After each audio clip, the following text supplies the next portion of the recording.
Good day guys, I am Costibolo Alexander P from BSMTNS1A4. So today we're going to show you the battle between Cleveland Cavaliers and the Golden State Warriors Game 7, which is finals. This report has objectives which has 6 objectives. The first is team roll to roll each player. Team play including offense and defense moves. Screening and rebounding. Shooting ability and preferred shooting range. Kinds of passing used. And overall discipline of the team. Well, I have here the team roll to roll of each player. In Cavaliers, we have Kyrie Irving, which is the shooting guard. J.R. Smith with the role of point guard. LeBron James, which is the small forward. Kevin Love, which is the power forward. And last is Tristan Thompson, which is the center of the team. Well, in Warriors, Stephen Curry plays the role of shooting guard. Klay Thompson is point guard. Harrison Barnes, which is small forward. Draymond Green is a power forward. And Festus Ezeli plays the roles of center to the team of the Golden State Warriors. And that is all. Thank you. Good day everyone, I'm Bernard Herrera and today I'm going to discuss about team play including offense and defense.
For the first quarter, halos both team ginagamit nila ang pick and rolls na gameplay.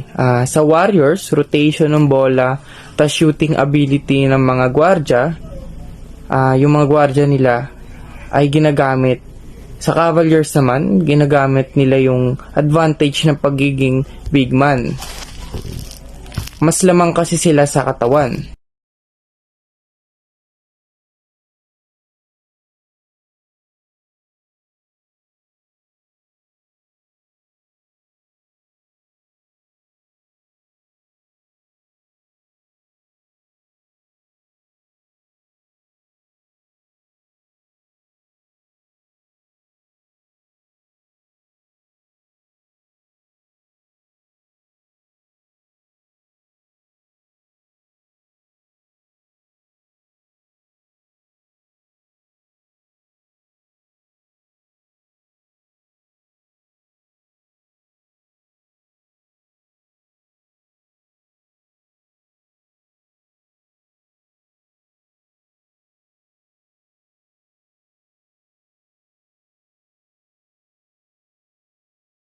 Sa second quarter naman, maganda dito yung pinakita ng Cavaliers.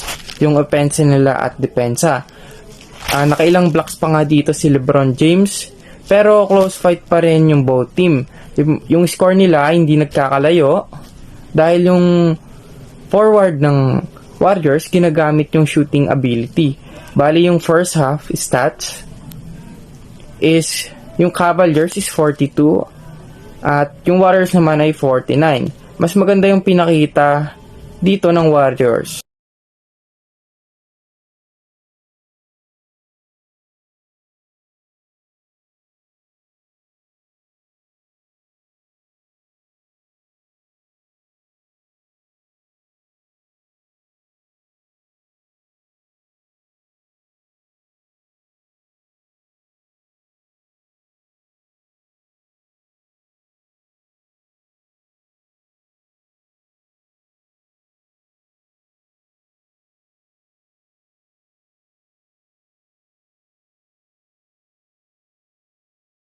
Sa third quarter naman, both team ginagamit nila yung shooting ability sa opensa.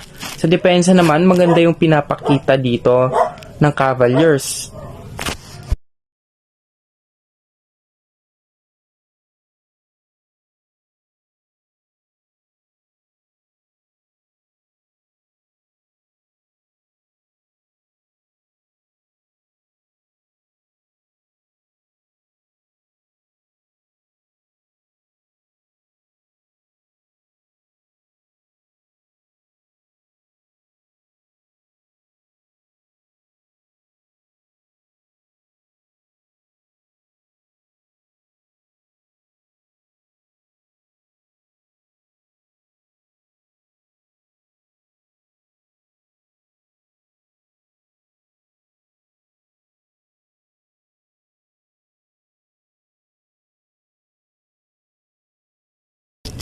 Sa last part naman, which is the fourth quarter, yung opensa at depensa ng Cavaliers ay mas nangingibabaw. Dito na sila gumawa ng may init na play. At dito na nila natalo yung Warriors. What is screening in basketball? A screen, also called a pick, is a legal block set by an offensive player on the side of or behind of defender in order to free a teammate to take a shot or receive a pass. A good screen is a matter of angles and timing. It can be set anywhere on the floor.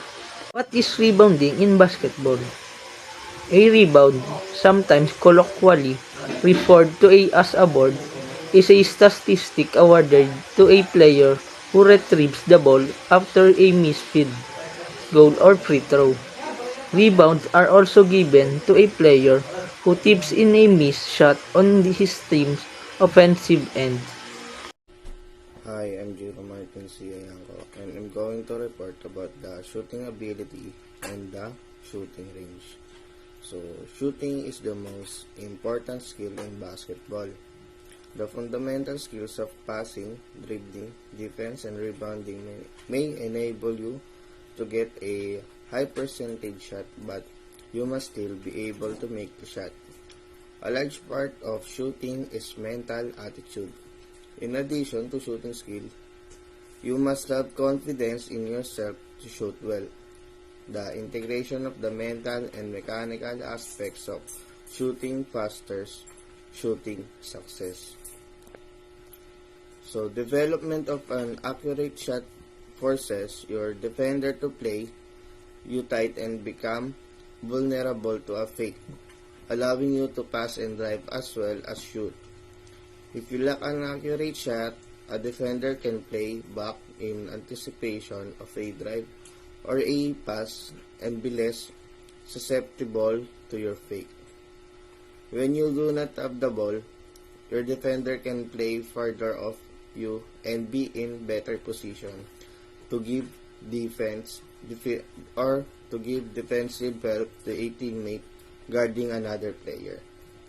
To be successful, a team must have players who can make the outside shot.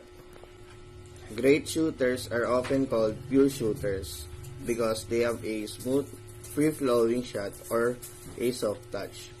Some players think a pure shooter is naturally gifted or born that way. This is misconception. The great shooters are made and not born.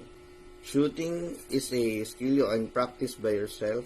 Once you understand correct mechanics All you need is a ball, a basket, and an eagerness to improve. But it is also helpful to practice shooting under game conditions, including the pressure situations that occur late in the game.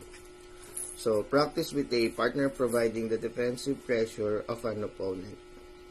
Remember that through practice, you will develop shooting skill and confidence. You also can benefit from having a trained observer such as a coach, teacher, or a skilled player watch you shoot and provide corrective feedback. However, most of your shooting practice will occur when a coach or teacher is not present.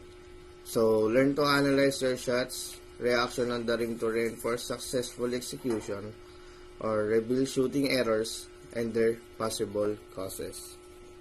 So, for the shooting range, a basketball shooting range is how far a player is able to shoot in relation to the basket. The range can be anywhere from close to the basket to far behind the three-point line.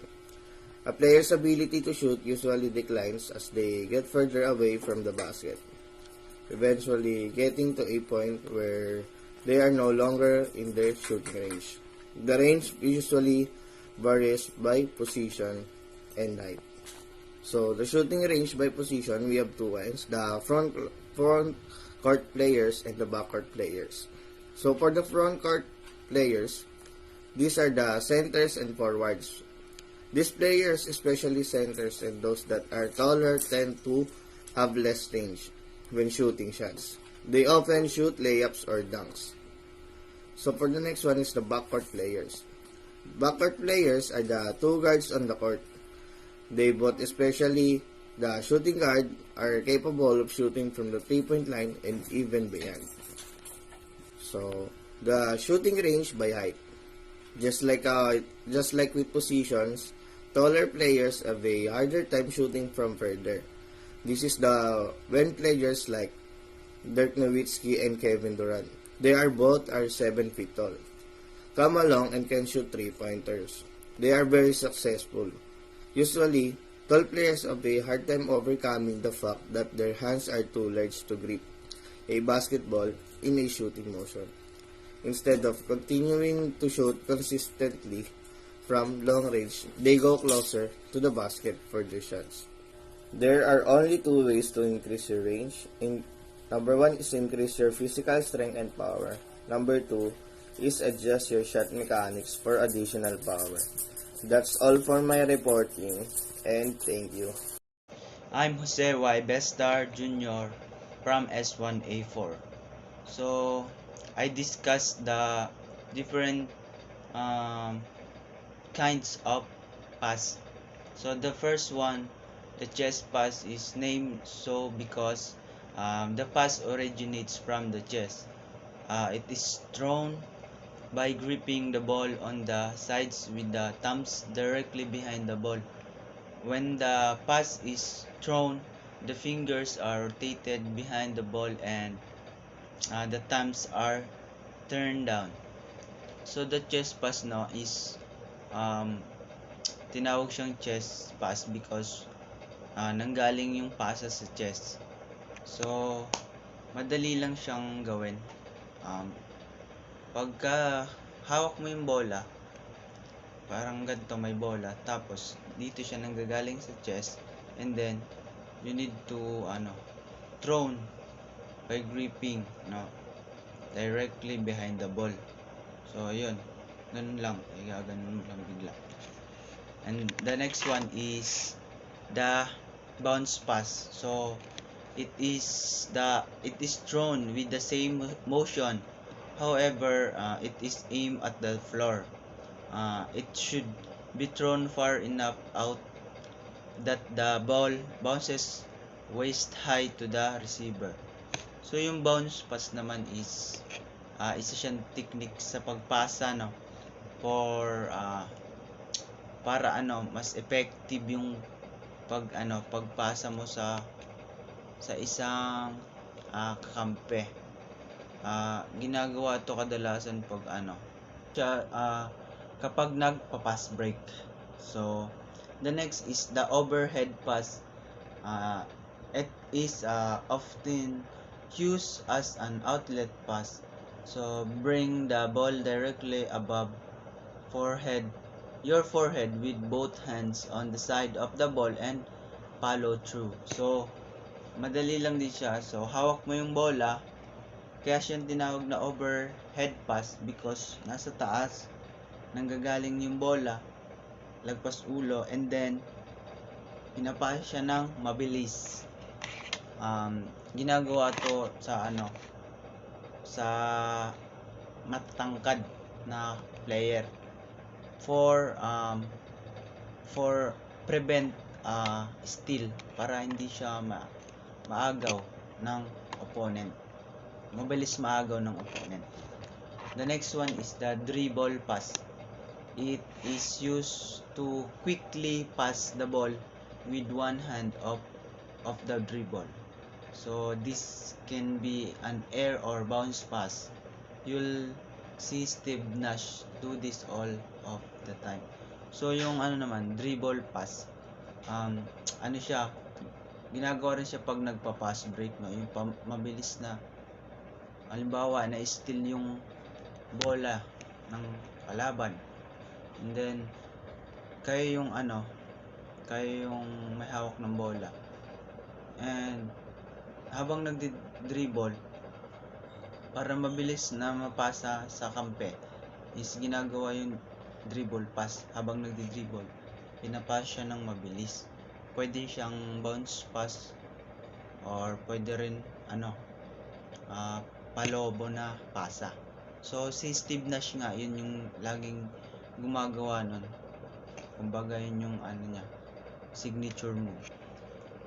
The last one is the behind the back pass. So is when you wrap the ball around your back to throw the ball. It is used to avoid the defender when making a pass across the front of you would be risky. It is also be used to throw the ball to a player trailing on the pass break. So yung the behind the back pass naman, so maganda rin siyang gawin kapag nagpa-pass break. For example, may tatlong player. So yung dalawa is ikaw and yung kampi mo, and may isa kayong opponent.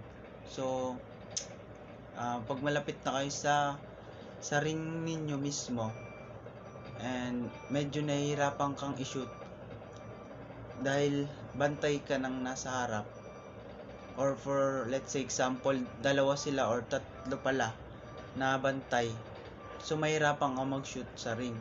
So ang kailangan mo, and pag may nakita kang back up na kampe sa likod mo, so maaari mong gawin yung behind the back pass para free siya to shoot, and may tendency na maka-score yung team nyo. So yun lang, that's all. Thank you for watching. Good day, ma'am. Good day, classmate. So this time I'm gonna explain, or I'm gonna report the overall discipline of the team. So first is set rules. To some degrees, your list of rules will develop over years of experience with coaching basketball to your players. However, there are some basic rules that are common sense rules. Your players should be on time to practice in games. Play this by ear. Kids don't have control over whether their parents are prompt, but make sure they know you expect them to be on time. If they can't make a practice, have them call you. So, never allow your players to talk when any coach is talking. If a coach is talking, they are imparting some sort of this direction and should have the frames in divided attentions. Don't tolerate unsportsmanlike behavior. Kids may as well learn as early as possible that the fuse won't always make the right call. The other team will get away with things sometimes, and their own teammates will let them down from time to time. Teach them early that they can't let this affect how they react. Above all, never tolerate lying. Administer very severe consequence for lying for any sorts. Your players must understand that this cannot be tolerated. And second is communicates. So communicates, drawing up the rules is meaningless if you don't communicate them to your players. The most important aspect of communicating your rules is clarity. Your rules should do not only be communicated, but they should also be absolutely clear to both your team members and their parents. You definitely want to communicate your rules to your players' parents, but make it critical clear to your team that they will be held accountable for their actions and not their parents. And send a sheet home with your players, making the rules clear. That's why both the players and the parents have no excuse for the team not following your rules. So next is follows through with your rules. Follow through is the most difficult part of the establishing rules for your team. As a coach, you set a firm but fair rules, like being late for a game means you don't play the first quarter. Then one day your star player comes to the game late. What do you do? Do you bench him or do you let him play? The correct answer, you bench him, granted. You probably also make it clear to him how difficult it is to be bench him. After all, he's your star player, but you must stick to your guns and follow through with a punishment. So, the moment you let something slide, everything will start to slide. You'll find yourself in a position where everyone starts breaking your rules and expecting you to cut them some slack. Or you get this granted group that keeps following your rules but grumbles behind your back about how you don't even stick in your own rules. Either way, you've got a problem. As coach, you must establish and maintain discipline. If you do so right from the start, you'll have fewer issues with your team and you'll get better results from them as you teach them the game. So, we have the video of the Game 7 of Cleveland Cavaliers and Golden State Warriors as to be played after.